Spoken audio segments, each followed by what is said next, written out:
Prašau, ponia Oksana, dabar jūsų matymas šitos problemos. Taip, tą problemą visi matom. Žinoma, tikiu, kad yra tokių miestų, kadangi pasaulis labai platus, bet neseniai teko lankytis Vokietijoje Visbadeno mieste. Šimtamečiai namai. Šimtamečiai namai, prie kiekvieno namo sodelė, irgi seniausi medžiai, ten taip toliau. Bet visi atrodo, kad šį mėnesį pastatyti, tai progai, kad aš atvažiavau. Stebiuosi, kaip? Kada kalbuosi, aš ten su to šeimininku, pas kurį buvau, jisai sako, pas mus tokia tvarka labai sena yra. Mes atsiunčiam prašymą gyventojų, kad susitvarkykit savo stogą, nubėgusios sienos yra, apsilupinėja langai, kadangi jūs nemylit savo miesto ir teršiat įvaizdį tokį, prašom per mėnesį susitvarkyti. Jeigu jis per mėnesį nesusitvarko, tada jau vadinama jų burmistro tarnyba, arba vadinkim savivaldybė, ateina ir viską remontuoja, paskui įstato ten milijoną ar kiek sąskaitą tam žmogui, jisai nesugeba susimokėti, kadangi jis neturėjo už ką susiremontuoti jau po pirmo įspėjimo, tada per aukcioną paima iš jo tą namą ir vadinasi ateina tie, kurie susitvarko. Mes tą patį padarytume, jeigu savivalda būtų 100% savivalda. Yra meras, yra, suprantat, yra taryba, nutarėm kaip daryti ir padarom. Dabar mes galim ką, šiandien baudą skiriam, ryt dar skiriam, po mėnesio, paskui jis duos į teismą mus, kad mes per dažnai jam baudą skiriam ar panašiai, prasidės kažkokie nesusipratimai. Bet ir eksperimentuoti negalim. Vilnius yra Vilnius, jie ten turi tos įstatymus savo rankų ir panašiai. Mūsų tikslas yra atėjus į dabartinę tarybą bombarduoti, kad prastumti, pavadinsiu taip grubiai, kurortų įstatymą, kuriame turėtų būti toks pasiūlymas, kad bent eksperimento tvarka, bent kurortuose dabar valstybė priimtų kažkokį tai įstatymą, kuris galėtų griežčiau su tais pastatais susidoroti. Pradedant nuo to, kad estetiškai, kosmetiškai, kad savivaldybė sutvarko, bet žmogus arba susimoka, arba jam taikomos tokios sankcijos iki nacionalizavimo, ar kaip pavadinsime. Supratau. Nu ir paskutinis galbūt toks į labai tolimą ateitį klausimėlis, tai kai kas pasako taip, kada daug žmogus pradeda svajoti, sako, tu nori pastatyti New City. Tai vat aš noriu paklausti, ar yra tokia, kada buvo pristatymas Birštono ateities, vėl buvo kalbama apie tiltą per Nemuną, vėl buvo kalbama apie tai, apie pakilimo taką ir pagaliau buvo kalbama apie tai, kad turi būti išnaudotas labai gerai Nemunas. Tai po porą žodžių tokių, laikas pas mus po trupučiukai jau baigėsi, bet pasakykit, ponia Nijolė, ar mes bus Birštone New City po kiek tai metų, ar nebus? Negalėčiau taip tiesiai pasakyti, bet dėl tilto galiu labai aiškiai atsakyti, nes šiandien gavom iš kelių direkcijos raštą, nes pati nesenai buvau nuvykus ir kalbėjausi su atsakingais žmonėmis ir direktoriumi ir gavome raštą dėl tilto statybos, nes mes prašėm lėšų ir labai daug diskutavom, tiksliau ne dėl statybos, o dėl tilto projektavimo. Tai labai aišku atsakymą gavom, kad tai yra įmanoma padaryti, kad jūs turite dabar paskaičiuoti, kiek kainuotų prieigos prie tilto, tų kelių, sakykime, išasfaltavimas ir taip toliau, o po to jau galvotumėm apie projektą. Na ir norim, aišku, jie siūlo užbaigti kai kuriuos didelius projektus, tarkim, kelių asfaltavimą, tai yra kelio Nemajūnai-Siponis, nes jau užbaigtume šiemet 500 000 reikėtų. Ir tada jau pradėti naują objektą ir jie visai neatsisako tos idėjos ir minties. Mes dabar gavome namų darbą ir jį artimiausiu metu padarysim. Dėl nusileidimo tako, mažų lėktuvėlių arba aerodromo, taip vadinamo, taip pat labai rimti žingsniai yra padaryti ir tai nėra jokie vasiukai. Tai yra labai realūs žingsniai, kurie reikalingi kurortui.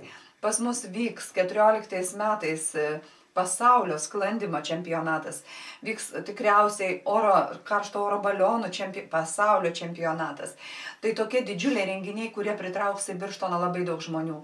Ir todėl tas nusileidimo takas arba mažas aerodromas, jis yra būtinas. Tiltas, aš manau, taip pat būtinas, nes aviaturizmas tada išsivystytų ir mes turėtumėm labai artimą ryšį su Pociūnais, į kurį taip pat galėtumėm nuvažiuoti, jau liktų tik 5 kilometrai atstumo. Aš manau, kad tos dalykus reikia tęsti, daryti ir mes tą darome.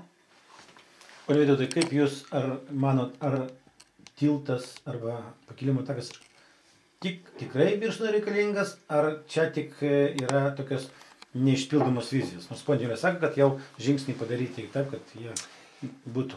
Tie žingsniai daromi ne šiandien ir apie tos žingsnius mes senai girdim ir buvo jau įtraukta į vyriausybės programą, projektavimai.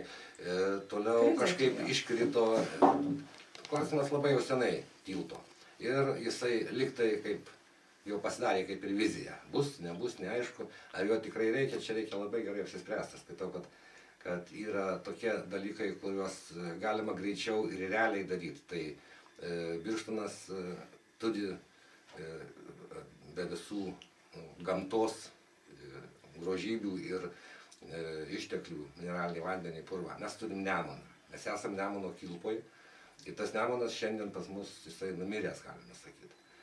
Ir jeigu taip, čia reikia padėti pastangas, kad išvalyti Nemuną, atgaivint laivininkystę, mažų valtelių, kad ten judėjimas būtų. Tuo pačiu vandens turizmas. Tai irgi, tai yra tai, ką mes galim padaryti ir ką mes turim. Mes neturim jūros, mes neturim kitų vandens telkinių, mes turim šitą. Jį reikia puoselėti, jį reikia, ir čia realūs darbai galima padaryti ir realiai galima atgaivinti šitą. Ir vanduo Nemune dabar jau yra net ir švaresnis negu tose mūsų ežerėliuose. Tai galima galvoti ir apie pliažo įrengimą vėl, gaudymosi vietų. Taip, kad čia yra realiau. Tiltas, man atrodo, kad arba tolima perspektyva, arba tai bus utopija, kuri liks neįgyvendinta. Pane Fedorai, kaip jūs manot?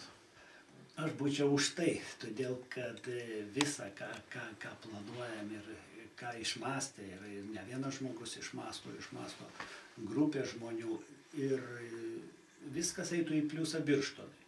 Netgi apie tiltą šnekant, tai turint minti kitą Nemuno pusę, kuri irgi nuostabi yra ir šiai dienai jinai numirusi yra su ten mirusiais pastatais. O prisimenam, buvo kažkada ir vadinama turistinė bazė ir būdavo labai daug turistų joje. Ana Nemuno pusė yra tokia, kurią išnaudot būtų iš tiesų laimėjimas Birštonui. Na ir tas tiltas žinoma, jeigu jis bus tik pėstiesiems, tai jisai nepasiteisins, jeigu jisai bus pravažiuojamas lengvosiom mašinom, sakysim, tai iš tiesų tas rautas jis turėtų pritraukti. Bet pagal tai, kokių lėšų reiks, pagal tą mastą, kokie tai dideli pinigai yra ir šiandien mąstyti, aš būčiau linkęs dabar tik tai už projektą, už tai, kad būtų ta vizija turinti pamatus. O po to iš tiesų vieną gražią dieną baigsis visos tos krizės ir panašiai ir galima būtų prie to klausimo sugrįžti. O Nemunas ką? Mūsų turtas, mūsų dovana Dievo Birštonui. Bet vėlgi, man teko susidurti su tokiu klausimu, kada žmogus įsigyja savo sklypą, ar tenais jam buvo grąžinta žemė prie Nemuno, ten jis norėjo jį pasitvarkyti tvarkingai, bent jau savo toj teritorijoje panašiai. Atsirado jėgos, įvairios visų apsaugų jėgos, kurios sakė, ten veisėsi labai retos bakterijos ir ten nieko kast liest negalima, todėl kad reikia jas išsaugoti ir taip toliau. Ir prieš tokį vėją jau nieks negali papūsti. Tai va, tik tokiu absurdu, kada daeisim, tai čia stabdžiai ir ne tik tai Nemuno klausimai. Supratau. Kągi, ačiū. Linkiu jums rinkimuose pasirodyti gerai. Aš manau, kad būtų gyventi jūsų svajonės, kiek kas nori vietų paimti ir kad rimtai Birštonas klestėtų per artėjančius 4 metus. Taip, tai ačiū, kad atėjot ir buvo labai malonu bendrauti. Ačiū.